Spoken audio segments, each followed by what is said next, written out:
안녕하십니까. 12월 15일 금요일 말씀 묵상 함께 시작하겠습니다. 오늘도 우리가 하나님께서 돌보시고 함께 하시고 채우시는 은혜를 충만히 누릴 수 있기를 간절히 기도합니다.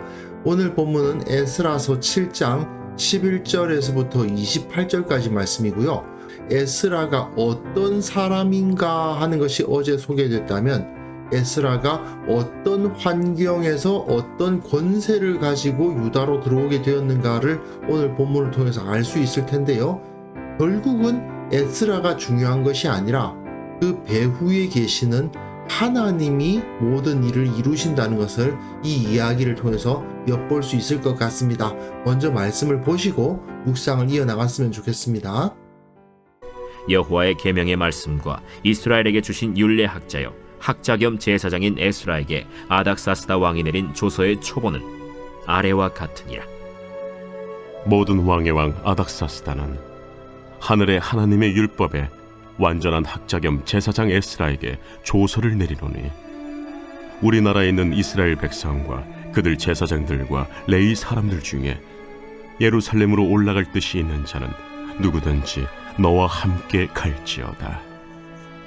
너는 내 손에 있는 내 하나님의 율법을 따라 유다와 예루살렘의 형편을 살피기 위하여 왕과 7 자문관의 보냄을 받았으니, 왕과 자문관들이 예루살렘에 거하시는 이스라엘 하나님께 성심으로 드리는 은금을 가져가고, 또 내가 바벨론 온 도에서 얻을 모든 은금과 및 백성과 제사장들이 예루살렘에 있는 그들의 하나님의 성전을 위하여 기쁘게 드릴 예물을 가져다가 그들의 돈으로 수송아지와 순양과 어린 양과 그 소재와 그 전제의 물품을 신속히 사서 예루살렘 내 하나님의 성전 제단 위에 드리고, 그 나머지 은금은 너와 너의 형제가 좋게 여기는 일에 너의 하나님의 뜻을 따라 쓸지며, 내 하나님의 성전에서 섬기는 일을 위하여 내게 준 그릇은 예루살렘 하나님 앞에 드리고, 그 외에도 내 하나님의 성전에 쓸 것이 있어서 내가 드리고자 하거든 무엇이든지 궁중 창고에서 내다가 드릴지니라. 나 곧 아닥사스다 왕이 유브라데 강 건너편 모든 창고지기에게 조서를 내려 이르기를, 하늘의 하나님의 율법 학자 겸 제사장 에스라가 무릇 너희에게 구하는 것을 신속히 시행하되, 은은 100달란트까지, 밀은 100고르까지, 포도주는 100바까지, 기름도 100바까지 하고 소금은 정량 없이 하라. 무릇 하늘의 하나님의 전을 위하여 하늘의 하나님이 명령하신 것은 삼가 행하라. 어찌하여 진노가 왕과 왕자의 나라에 임하게 하랴. 내가 너희에게 이르노니, 제사장들이나 레위 사람들이나 노래하는 자들이나 문지기들이나 느디님 사람들이나 혹 하나님의 성전에서 일하는 자들에게 조공과 관세와 통행세를 받는 것이 옳지 않으니라 하였노라. 에스라여, 너는 내 손에 있는 내 하나님의 지혜를 따라 내 하나님의 율법을 아는 자를 법관과 재판관을 삼아 강 건너편 모든 백성을 재판하게 하고, 그중 알지 못하는 자는 너희가 가르치라. 무릇 내 하나님의 명령과 왕의 명령을 준행하지 아니하는 자는 속히 그 죄를 정하여 혹 죽이거나 귀양 보내거나 가선을 몰수하거나 옥에 가둘지니라.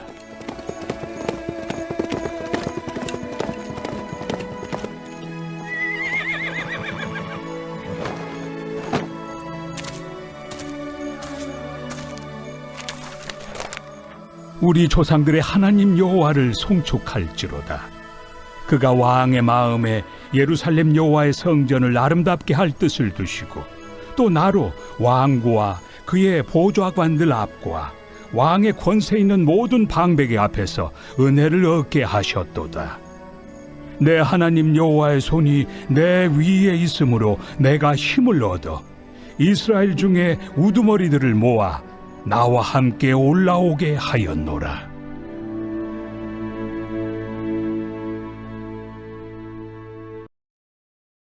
에스라가 어떤 사람인가 하는 것에 대한 소개가 이제 끝났습니다. 굉장한 사람이죠. 어제 본문에서도 나왔습니다마는 정말 모든 것을 다 가진 사람으로 보이고, 그리고 또 아닥사스다 왕으로부터 굉장히 큰 권세까지 받아서 유다로 오고 있는 것을 볼 수 있습니다. 그러니까 말하자면 에스라는 유다 지역의 총독이에요. 그것을 다스리는 왕이나 다름없는 존재로서 여기에 서 있다 하는 것을 아시면서 본문을 읽어보시면 좋겠습니다. 여호와의 계명의 말씀과 이스라엘에게 주신 율례학자요 학자 겸 제사장인 에스라에게 아닥사스다 왕이 조서를 내렸습니다. 에스라서에서는 이렇게 조서를 그대로 인용하는 경우가 많죠. 여기서도 마찬가지입니다. 아닥사스다가 이러한 공식 조서를 반포했는데 그것이 에스라에게 얼마나 큰 권세를 주고 있는가를 확인하면 됩니다. 왕의 왕 아닥사스다라고 표현하고 있어요. 모든 왕의 왕 아닥사스다. 이 당시 페르시아는요, 각 지역에 있는 민족과 나라들을 다 인정해 줍니다. 각자의 종교와 각자의 질서를 다 가지고 각자의 독특한 방식으로 살아갈 수 있도록 해줘요. 그러니까 각 지역에 다 왕들이 있는 겁니다. 그런데 이 아닥사스다는 그 왕들의 왕이라는 얘기죠. 각자 자치권을 인정해 주되 그들이 모두 다 이 아닥사스다 중앙정부에다가 세금을 내도록 해서 전체를 다스리는 봉건제 국가가 만들어져 있었다 하는 것을 이해하시면 되고요. 하늘의 하나님 율법의 완전한 학자 겸 제사장 에스라에게 라고 되어 있습니다. 에스라에게 주는 직함이 뭐냐? 하늘의 하나님의 율법의 완전한 학자 겸 제사장. 이게 그 사람의 벼슬 이름이에요. 에스라의 벼슬 이름입니다. 유다 백성들은 그 하나님의 율법을 중시한다는 것을 알고 있었기 때문에 그들의 질서에 맞게 직함도 그렇게 지어서 정해주는 거예요. 학자이면서 제사장이다라는 직함을 줘서 에스라가 그 땅을 다스리도록 해줍니다. 조서를 내리는데 우리나라에 있는 이스라엘 백성과 그들 제사장들과 레위 사람들 중에 예루살렘으로 올라갈 뜻 있는 자는 누구든지 너와 함께 갈지어다. 에스라가 혼자 가는 것이 아니라 원하는 사람이라면 에스라와 함께 유다로 갈 수 있도록 해주겠다. 이주할 수 있도록 해주겠다라는 것이죠. 너는 너희 손에 있는 네 하나님의 율법을 따라 유다와 예루살렘의 형편을 살피기 위하여 왕과 7 자문관의 보냄을 받은 자다. 이렇게 임명장이 주어지는 겁니다. 특히 페르시아에서 이 7 자문관이 상당히 중요한 사람들이에요. 조선시대의 삼정승과 같이 왕 밑에 7 자문관이 있었던 겁니다. 이 7 자문관에 대해서는 에스더서에서도 나와 있어요. 에스더에서도 여기 내시들과 7 사람이 명령했다라는 기록이 있거든요. 그러니까 페르시아에서 가장 높은 통치기관에 이 7 자문관이 있었다라는 것을 알 수 있고요. 에스라는 지금 페르시아의 가장 높은 가장 강한 명령권자로부터 권세를 얻어서 유다로 가고 있다라는 것을 알 수 있죠. 왕과 자문관들이 최고 통치기관이죠. 이들이 예루살렘에 거하시는 이스라엘 하나님께 성심으로 드리는 은금을 가져가라. 우리가 너희 이스라엘의 하나님에게 헌금을 드리겠다는 이야기입니다. 사실 이것은 이들의 통치 방식이긴 합니다. 마치 우리나라에서도 왜 성탄절 되면 예수님의 사랑과 은혜가 이런 표현들 정치인들이 사용하잖아요. 또 석탄일이 되면 석가모니 부처님의 뭐 자비하심이 어쩌고 이러면서 축사 보내고 그러지 않습니까? 그와 비슷한 거죠. 그런데 문제는 단순히 예의를 갖추는 수준이 아니죠. 상당히 많은 은금도 드리고 예물도 바치고 숫송아지, 수량, 어린 양, 소재와 전제의 물품을 살 수 있을 정도의 그 제단 위에 바칠 수 있을 정도의 은금을 줄 뿐 아니라 남는 것은 그것을 뜻에 따라서 쓸 수도 있도록 해주는 이런 파격적인 지원을 하고 있습니다. 어떻게 이런 것이 가능할까? 사실 느헤미야가 왕의 술 맡은 관원 아니었습니까? 왕의 술 맡은 관원은 그야말로 고위공직자거든요. 그걸 생각해보면 이미 페르시아에서는 이 유대인들이 상당히 중요한 요직들을 차지하고 있었고, 페르시아가 그 나라를 운영해 나가기 위해서 유다인들과 굳이 갈등을 일으킬 필요는 없었던 것이고, 다니엘도 마찬가지지만 느헤미야나 에스라나 다 모두 다 이 페르시아에서 상당히 중요한 자리를 차지하고 있었구나 하는 것을 짐작할 수 있게 되는 거죠. 어쨌든 네 하나님의 성전에 쓰일 것이 있어서 네가 드리고자 하거든 무엇이든지 궁중 창고에서 내다가 드려라. 그 정도로 굉장히 후하게 베풀어 주고 있습니다. 우리나라에서 불교나 기독교에다가 예의 표현하는 정도가 아니죠. 굉장히 큰 지원을 하고 있다는 것을 볼 수 있습니다. 그만큼 유대인들의 지위가 상당히 높아졌다는 것을 알 수가 있어요. 성전에만 그런 제물을 드리느냐? 그것도 아니고 에스라가 통치자로서 그곳에 가면 당연히 행정비가 들지 않겠습니까? 에스라가 쓸 것도 필요하고 또 에스라 혼자 일하는 거 아니잖아요. 같이 일하는 소위 말하는 공무원이 필요한데 그들이 쓸 것도 공급되고 있어요. 아닥사스다 왕이 유브라데 강 건너편 모든 창고지기에게 조서를 내려 이르기를 유브라데 강 건너편이라는 것은 이스라엘과 시리아와 그 지역을 말하는데 그 모든 지역의 창고지기에게 조서를 내려서 하늘의 하나님의 율법학자 겸 제사장, 이게 직함이라고 말씀드렸죠. 하늘의 하나님 율법학자 겸 제사장 에스라가 물은 너희에게 구하는 것을 신속히 시행하라. 예산을 짜주는 겁니다. 이만큼 안에서 돈을 쓸 수 있도록 해주는데 은은 100달란트, 밀은 100고르, 포도주는 100밭, 기름도 100밭, 소금은 그냥 쓰고 싶은 만큼 써라. 이렇게까지 굉장히 큰 예산을 만들어 주고 있죠. 100달란트면요. 1달란트가 34kg 정도 되는데요. 3톤하고도 400kg 아닙니까? 은이 그 정도 되면 한 나라를 다스리는 데는 정말 충분한 돈이고요. 이 고르라는 것은 호멜과 같은 개념인데요. 호멜이 이제 당나귀라는 뜻이에요.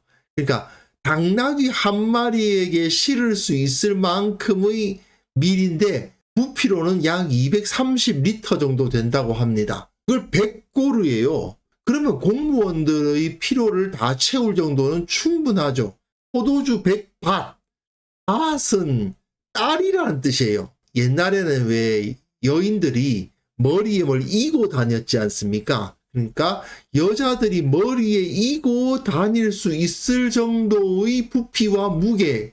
근데 1밭이 22리터에서 23리터 정도 되거든요. 그럼 옛날 여자들은 정말 그걸 다 22리터의 물이면 22kg인데 그 정도의 물을 머리에 이고 다녔으니까 굉장하긴 합니다. 현대인들이 느끼기에는 아니 그렇게 무거운 걸 여자들이 머리에 이고 다녔다고 싶기도 하지만 뭐 옛날에는 많이들 그렇게 했나 봅니다. 어쨌든 포도주는 100밭, 기름도 100밭. 상당히 넉넉하게 그 땅을 다스리는 데 필요한 행정력을 부여해주고 있어요. 무릇 하늘이 하나님의 전을 위하여 하늘이 하나님이 명령하신 것은 삼가 행하라. 어찌하여 진노가 왕과 왕자의 나라에 임하게 하랴. 이 하늘의 하나님의 전, 성전에 잘못하면 그 하나님의 진노가 페르시아의 왕과 왕자의 나라에 임할 수 있다라고 말하고 있는 겁니다. 이것은 그만큼 페르시아에 유대인들이 믿는 하나님의 능력이 나타났고 왕들이 하나님의 능력을 두려워하고 있었다는 것을 보여주는 것이기도 하고요. 그만큼 성전이 가지고 있는 지위가 꽤 높았다는 것을 볼 수 있는데요. 24절 보시면 제사장, 레위 사람들, 그리고 성전에서 노래하는 자들, 문지기, 느디님 사람들 다 성전과 관련된 사람들 아닙니까? 하나님의 성전에서 일하는 자들에게 조공과 관세와 통행세를 받는 것이 옳지 않으니라. 그러니까 성전 관련 일 하는 사람들은 전부 다 면세입니다. 세금을 안 내는 사람들이에요. 이렇게 다스리는 사람들을 위해서 쓸 것을 다 공급할 뿐만 아니라 성전을 섬기는 사람들에게서는 세금을 받지 않는 이런 파격적인 조치를 함으로써 완전히 에스라를 밀어주고 있죠. 그러니까 에스라여, 너는 내 손에 있는 내 하나님의 지혜를 따라 내 하나님의 율법을 아는 자를 법관과 재판관을 삼아 강 건너편 모든 백성을 재판하게 하고 그중 알지 못하는 자는 너희가 가르쳐라. 에스라가 정말 원했던 것, 그의 비전은 하나님의 말씀을 가지고 자기 백성에게 가르치는 데 있었잖아요. 근데 아닥사스다의 조서에 이렇게 가르쳐라 이렇게 나오지 않습니까? 무릇 내 하나님의 명령과 왕의 명령을 준행하지 아니하는 자는 속히 그 죄를 정하여 혹 죽이거나 귀양 보내거나 가산몰수 옥에 가둘지니라. 이 법을 준행하지 않는 자들에게 형벌을 가할 수 있을 권세까지 주었으니 이제 에스라는 완벽하게 그 유다 지역을 다스릴 힘을 갖게 된 거죠. 자, 어제 본문에서 에스라는 오직 하나님의 말씀을 자기 백성에게 가르치겠다 하는 비전을 품고 있었던 사람입니다. 그것을 위해서 헌신된 사람이었어요. 하지만 그 사람 혼자서 그런 뜻을 품었다고 해서 그것이 이루어지느냐? 그렇진 않겠죠. 하지만 하나님께서는 에스라의 마음을 알고 계셨고 그 마음이 선했기 때문에 에스라가 품고 있는 비전이 선했기 때문에 그 비전을 하나님께서 주도적으로 아닥사스다를 사용하셔서 이루고 계신 것입니다. 그 사실을 에스라가 느낀 거예요. 우리 조상들이 하나님 여호와를 송축할지로다. 그가 왕의 마음에 예루살렘 여호와의 성전을 아름답게 할 뜻을 두셨다. 하나님께서 왕의 마음을 움직이셨다라고 고백하고 있죠. 또 나로라고 되어 있는데 에스라죠. 이것 때문에 에스라를 에스라가 썼고 느헤미야서는 느헤미야가 썼다 이렇게 보시는 분들도 계신데 그것에 대해서 뭐 여러 가지 논쟁들이 있으니까 어려운 이야기이고 사실은 묵상이 그렇게 크게 중요한 문제는 아니니까 넘어가기로 하고요. 어쨌든 에스라의 목소리로 하나님을 높이는 모습이 여기서 그려지고 있죠. 나로 왕과 그의 보좌관들 앞과 왕의 권세에 있는 모든 방백의 앞에서 은혜를 얻게 하셨다. 하나님께서 이 모든 것을 다 하셨다는 겁니다. 왕의 마음을 움직이셨고 그 보좌관들의 마음을 움직이셔서 은혜를 얻게 하셨다. 하나님 여호와의 손이 내 위에 있으므로 내가 힘을 얻었다. 이스라엘 중에 우두머리들을 모아서 나와 함께 올라오게 하였노라. 이 모든 것 하나님께서 다 하셨다. 나는 저곳에 가서 말씀을 가르치겠다는 비전을 품었는데 그것을 선하게 보신 하나님이 다 채워주셨다. 이렇게 찬양하고 있는 것이죠. 어제 본문과 오늘 본문을 연결해보면 정말 빈틈이 없죠. 에스라라는 완벽한 사람이 준비되었고 또한 그 에스라를 아닥사스다 왕을 통해서 거의 완벽하게 지원해주고 있습니다. 이렇게 하나님의 나라인 유다가 다시 재건될 수 있는 모든 필요한 것들이 다 공급되고 있었다는 것을 어제 본문과 오늘 본문을 통해서 확인해 볼 수 있는 것입니다.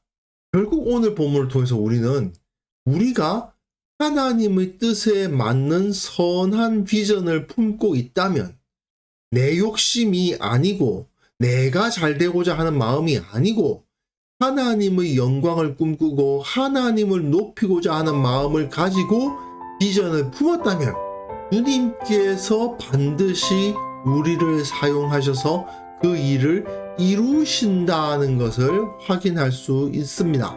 중요한 것은 내가 하나님의 뜻에 합당한 비전을 품었느냐 하는 것입니다. 그 조건만 채워진다면 주님께서 모든 것을 행하시는 것을 우리는 볼 수 있을 것입니다.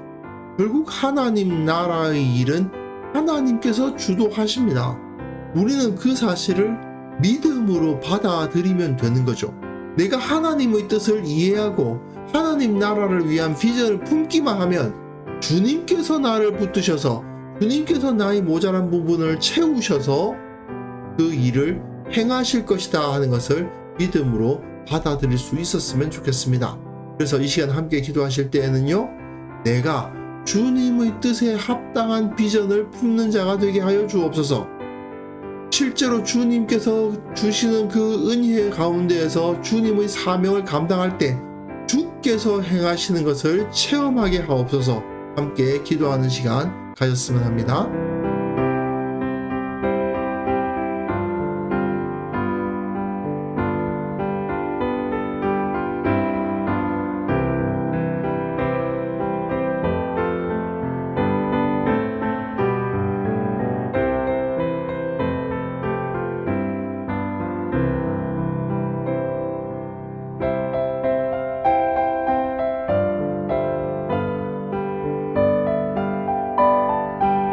거룩하신 하나님 아버지, 제가 주님의 뜻에 합당한 비전을 품게 하시고 주님의 비전을 따라서 노력하고 주어진 사명을 감당할 수 있는 삶을 살아갈 수 있도록 도와주옵소서.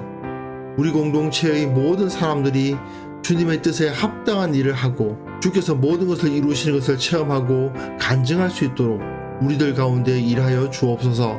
아버지, 이 땅의 모든 성도들에게 하나님 나라의 꿈을 꾸게 하옵소서.